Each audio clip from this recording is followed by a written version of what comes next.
અંકલેશ્વરમાં એક તરફ ગણેશોત્સવની હર્ષોલ્લાસભેર ધાર્મિક માહોલમાં ઉજવણી થઈ રહી છે, ત્યારે અંકલેશ્વરના મીરાનગરમાં પરપ્રાંતીય વિસ્તારમાં સ્થાનિક ગણેશ પંડાલમાં આયોજકોએ ડાન્સર બોલાવી ભોજપુરી ફિલ્મોના ગીતો પર ડાન્સના ઠુમકાઓનું આયોજન કર્યું હતું, જે સમગ્ર વિવાદનું કારણ બન્યું છે।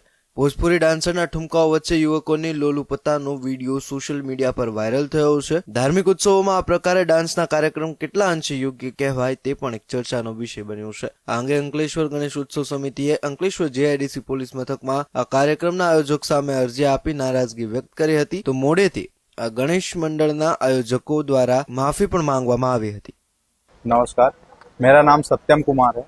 मैं मीरानगर में रहता हूँ। हमारे पंडाल के सामने जो कार्यक्रम हुआ था, वो डांस जो वायरल हुआ, उसके लाने हम क्षमा मांगते हैं और ऐसा कभी नहीं होगा। जो आपकी आत्मा को ठेस पहुंचाए उसके लाने हम दोबारा ऐसा कभी नहीं करेंगे। उसके लाने हम क्षमा प्रार्थी हैं। समाचार માટે ગુજ્જુ તક મીડિયાને ફોલો કરો।